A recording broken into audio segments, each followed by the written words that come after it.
provincia del Carchi. Dijo que es grave que una sentencia se tome atribuciones que no la tiene la Corte Constitucional. Ahora una nueva intervención, la legisladora Natalie Viterio, representante de la provincia del Guayas. Señora Presidenta encargada, el día de hoy realmente este tema es muy preocupante porque se trata de víctimas de violación, que es el tema principal, y en todo lo que se ha visto y leído no se toma en cuenta efectivamente lo que ha dicho la sentencia de la Corte Constitucional, que como hemos visto últimamente toma como precedente dar el derecho que no es, porque los derechos son los que están consagrados en la Constitución, y el aborto, por más que se lea la Constitución 1000 veces, de principio a fin o de fin a principio, no va a encontrar la palabra aborto en ningún lado, por tanto jamás será considerado un derecho. Segundo, las víctimas de violación deben ser protegidas por el Estado, y la discriminación de la que habla la sentencia no es hacia las víctimas de violación en diferencia con las víctimas de violación que sufren de alguna discapacidad por el artículo 150 del COIP. No, si fuera así, entonces todas las víctimas de violación estarían discriminadas, todas.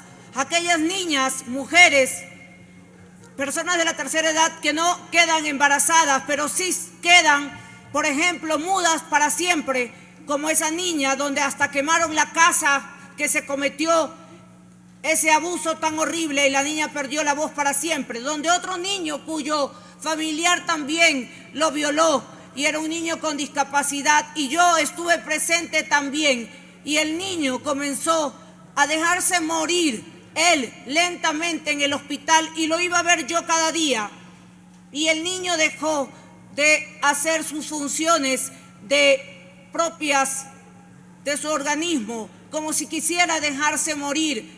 Era un niño, no una niña. Obviamente no estaba embarazado, pero él dejó de hablar, dejó de comer, dejó de hacer sus necesidades porque dentro de él sentía ganas de morir. Y su agresor, libre. ¿Y qué decía la fiscal? Que quería esperar que él, que tenía discapacidad, vaya a dar su versión de los hechos. ¿Cuándo lo iba a hacer si tenía discapacidad? En vez de ver lo que había ocurrido y todo lo que decían los médicos. La sentencia de la Corte Constitucional dice efectivamente lo que tenían que hacer, que como bien han dicho los compañeros, no le correspondía a la Defensoría, sino a la Asamblea, porque esa es la tarea de este órgano. Hacer leyes, modificarlas, reformarlas, derogarlas e interpretarlas. No a la Defensoría. La Defensoría puede proponer un proyecto de ley, pero no es que les corresponde por orden de la Corte Constitucional, que lamentablemente, y lo digo así desde el 2008 por la Constitución, está por encima de todo, y no importa lo que aprobemos como Asamblea Nacional, ellos pueden decirnos simplemente que no. Y a eso me refiero, porque a quienes deberíamos atacar es al verdadero monstruo que realiza contra niños, varones, hombres, mujeres, niñas, este delito tan horroroso. Y ellos no deberían salir nunca de la cárcel, deberían tener cadena perpetua. Si es que hacemos comparaciones con otras legislaciones, como decía la ponente de este proyecto, que en comparación con otras legislaciones esto ya se había aprobado. Sí, comparemos otras legislaciones donde existen para este tipo de monstruos cadena perpetua o existe pena de muerte, pero aquí se horrorizarían si eso lo propusiéramos. No, hay que rehabilitarlos y reinsertarlos a la sociedad. Un violador será siempre un violador. Siempre violará, siempre, lo hará. No importa que le pongan algo para que su genital no funcione, porque lo hará con lo que sea, una botella, un palo, no le importa,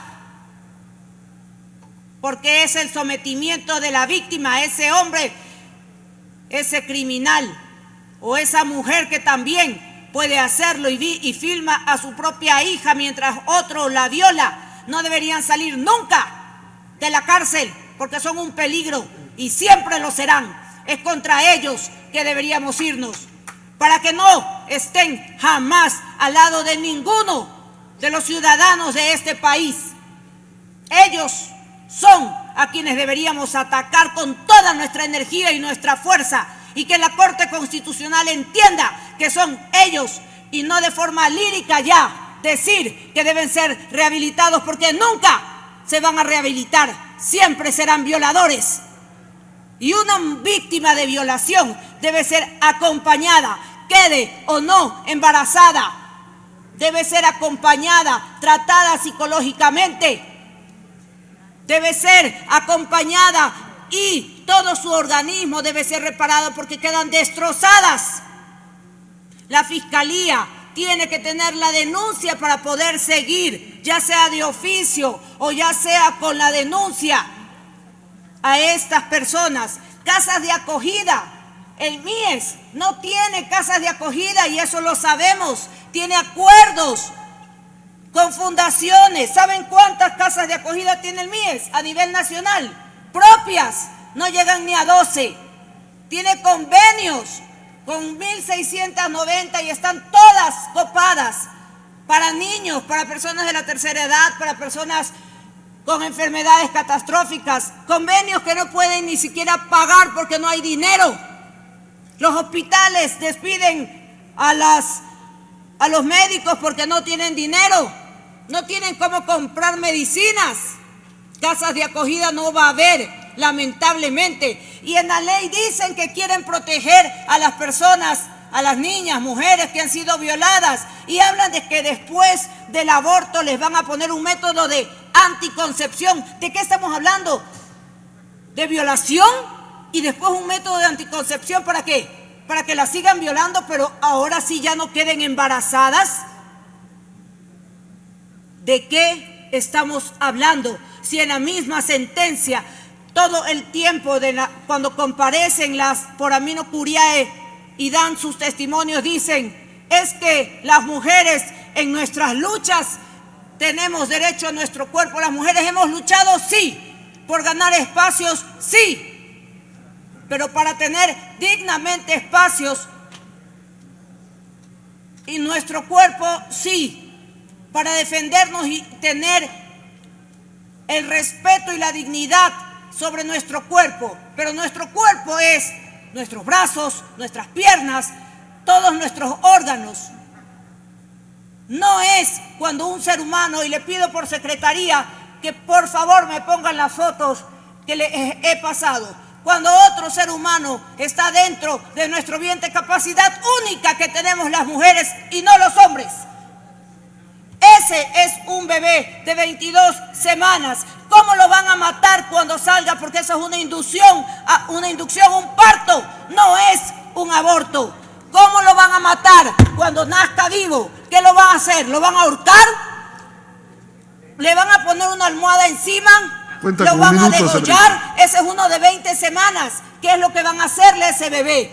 ¿Acaso lo van a dejar ahí nacido vivo y que solo se ahogue? Porque no lo van a poner en una termocuna. ¿Van a dejar que solo se ahogue ese bebé delante de sus ojos?